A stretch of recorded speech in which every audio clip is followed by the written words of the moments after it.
વિદ્યાર્થી મિત્રો, આપણે 18મા પાઠના 8મા ભાગ વિશેની વાત અગાઉ ભણી છે. આ 8મા પાઠની અંદર આપણે હૃદ ચક્ર આના વિશે ભણ્યા. હૃદ ચક્ર વિશે ભણ્યા. હૃદયના ધબકારા વિશે ભણ્યા. આ હૃદ ચક્રના જુદા જુદા તબક્કાઓની વાત આપણે ભણી ચૂક્યા. આ ભણ્યા પછી આપણે 9મા પાઠની અંદર ECG ઇલેક્ટ્રોકાર્ડિયોગ્રાફ અને ઇલેક્ટ્રોકાર્ડિયોગ્રામ વિશેની વાત ભણી. આપણને પહેલા તો ઇલેક્ટ્રોકાર્ડિયોગ્રાફ એટલે શું, તો કે ઇલેક્ટ્રોકાર્ડિયોગ્રામ મેળવવા માટે ઉપયોગમાં લેવામાં આવતા સાધનને ઇલેક્ટ્રોકાર્ડિયોગ્રાફ કહીએ છીએ. ટૂંકમાં ડૉક્ટર જે સાધનની મદદથી ECG કાઢે છે એને આપણે ઇલેક્ટ્રોકાર્ડિયોગ્રાફ તરીકે ઓળખીએ છીએ. હવે આપણે ઇલેક્ટ્રોકાર્ડિયોગ્રામ એટલે શું, તો કે હૃદય ચક્ર દરમિયાન હૃદયની વિદ્યુત પ્રક્રિયાના રેખાંકિત આલેખને આપણે ઇલેક્ટ્રોકાર્ડિયોગ્રામ કહીએ છીએ. અથવા એમ પણ કહી શકાય, દરેક હૃદય ચક્ર દરમિયાન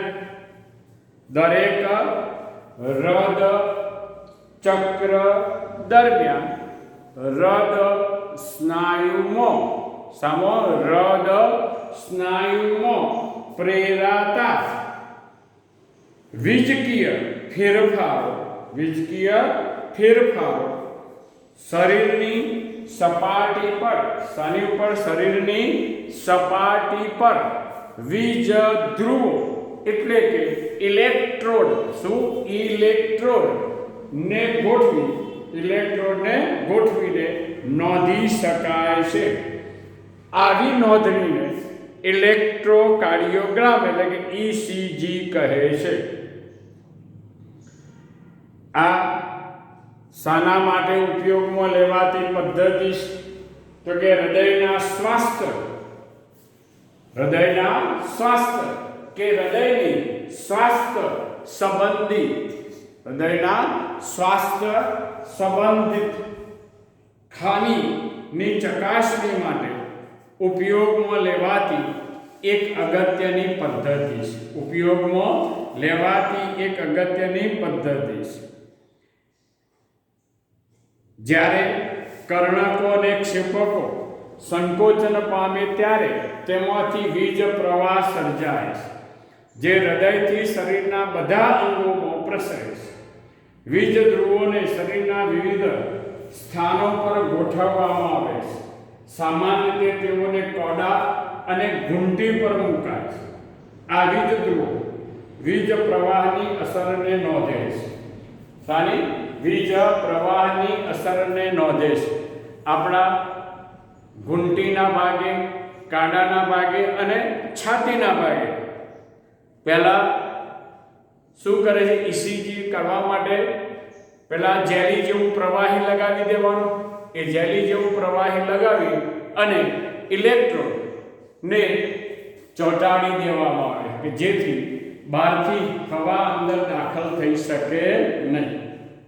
આ ECG નું નિર્દેશન વીજ ધ્રુવોની નિયત ગોઠવણી પર આધાર રાખે છે.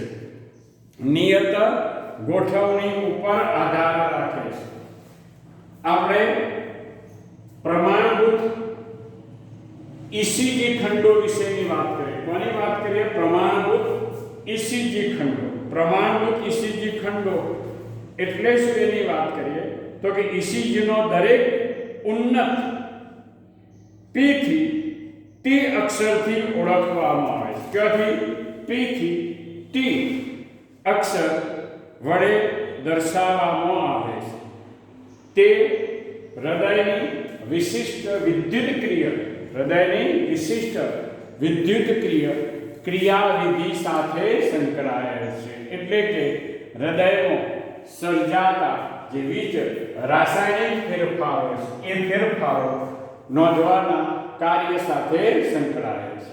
હવે પહેલા આપણે જાણીએ છીએ કે આ P થી model P Q R S T આ કેપિટલ અક્ષર વડે આ વીજ તરંગોને દર્શાવવામાં આવે છે. પહેલા આપણે જે P તરંગ તે કર્ણકની વિદ્યુતકીય ઉત્તેજના એટલે કે વિધ્રુવીકરણ રજૂ કરે છે. તે બંને કર્ણકો ને સંકોચન તરફ દોરી જાય છે. એટલે કે બંને કર્ણકોનું સિસ્ટોલ શું કરે છે? બંને કર્ણકોનું સિસ્ટોલ પ્રેરવાનું કાર્ય કરે છે. આપણે જાણીએ છીએ કે 0.10 સેકન્ડ માટે શું થાય છે? આ કર્ણકોનું સિસ્ટોલ થાય. આ આપણે P તરંગ બતાવીએ છીએ. ત્યાર પછી આપણે જોઈએ QRS શંકુ. તે ક્ષેપકોના વિધ્રુવીકરણને રજૂ કરે છે. એટલે કે તે ક્ષેપકોના સંકોચનને એટલે કે ક્ષેપકોના સિસ્ટોલ ની ક્રિયાને પ્રેરે છે. આપણે ભણી ચૂક્યા છે રથચક્ર દરમિયાન કે 0.30 સેકન્ડ માટે આ બંને ક્ષેપકોનું શું થાય છે? સિસ્ટોલ થાય છે. અહીંયા આપણે જોઈએ છીએ કે તે ક્ષેપકોના વિધ્રુવીકરણને રજૂ કરે. તે ક્ષેપકોના સંકોચનને શરૂ કરાવે. શું કરે? ક્ષેપકોના સંકોચનને શરૂ કરાવે. Q તરંગ બાદ તુરત સંકોચન શરૂ થાય છે અને તે સિસ્ટોલની શરૂઆતનો સંકેત છે. સિસ્ટોલની શરૂઆતનો સંકેત છે. આપણે જોઈએ છે કે આ ઊંધા વી આકારનો તરંગ જોવા મળે છે. Q થી શરૂઆત થઈ, ઉપરના ભાગે R અને પછી નીચેની તરફ જઈએ એટલે ઊંધા વી આકાર રચના બને છે ને S બને. આ રીતે QRS એ શું છે? ક્ષેપક સિસ્ટોલ 0.30 સેકન્ડ માટેની ઘટના સૂચવે છે. ત્યાર પછી આપણે જોઈએ છે T તરંગ. તે ક્ષેપકોની ઉત્તેજનાની સ્થિતિમાંથી સામાન્ય સ્થિતિમાં પાછા આવવાની સ્થિતિ રજૂ કરે છે. અહીંયા આપણે એમ કહીએ છીએ કે કર્ણક અને ક્ષેપક બંને શું થાય છે? ડાયસ્ટોલ પામે છે. T તરંગ દરમિયાન બંને ડાયસ્ટોલ પામે છે. તે ક્ષેપકોનું ડાયસ્ટોલ દર્શાવે છે. આ સમયે કર્ણકો પણ ડાયસ્ટોલની સ્થિતિ હોય છે. આ રીતે આપણે જોઈએ કે T તરંગનો અંત સિસ્ટોલની સમાપ્તિ સૂચવે. શું છે? સિસ્ટોલની સમાપ્તિ સૂચવે. અહીંયા સિસ્ટોલ પૂરું થયું, એક રથ ચક્ર પૂર્ણ થાય અને બીજા રથ ચક્રની શરૂઆત થાય છે. આપણે ECG ઉપરથી શું જાણી શકીએ? તો કે ECG ઉપરથી હૃદયરોગના નિષ્ણાત એટલે કાર્ડિયોલોજિસ્ટ તેનો ઉપયોગ કરી હૃદય સંબંધિત રોગોના નિદાન માટે આ ECG નો ઉપયોગ કરે છે. એટલે કે હૃદયના કયા ભાગને ઈજા થઈ છે, કર્ણક કે ક્ષેપક, એની ખાતરી કરવા માટે શું કરવામાં આવે? ECG કાઢવામાં આવે. આ ECG આપણે અહીંયા સામાન્ય વ્યક્તિનો ECG બતાવે, પ્રમાણભૂત ECG છે. અને ખામીવાળા ECG, જો હૃદયમાં કોઈ ખામી હોય તો નિયમિત તરંગો જોવા મળતા નથી. અને આ રીતે આપણે આ ECG એટલે કે ઇલેક્ટ્રોકાર્ડિયોગ્રામ વિશેની વાત પૂરી કરી. અહીંયા હૃદયના સ્વાસ્થ્યની ચકાસણી માટે ઉપયોગમાં લેવામાં આવતી આ એક અગત્યની પદ્ધતિ છે. આ રીતે આપણે ECG વિશેની વાત કરી. આ ECG ની અંદર તમને કર્ણકનું સિસ્ટમ, ક્ષેપકનું સિસ્ટમ, ડાયસ્ટોલનું સિસ્ટમ. અહીંયા આપણે જે આ ECG મેળવવા માટે ગ્રાફનો ઉપયોગ કરીએ છીએ એમાં millivolt upon millisecond, millivolt upon millisecond x ધરી ઉપર અને y ધરી ઉપર લઈ અને આ ગ્રાફ દર્શાવીએ છીએ, જેના વડે શું થાય છે? હૃદયના સ્વાસ્થ્યની ચકાસણી કરવામાં આવે છે. અસ્તુ.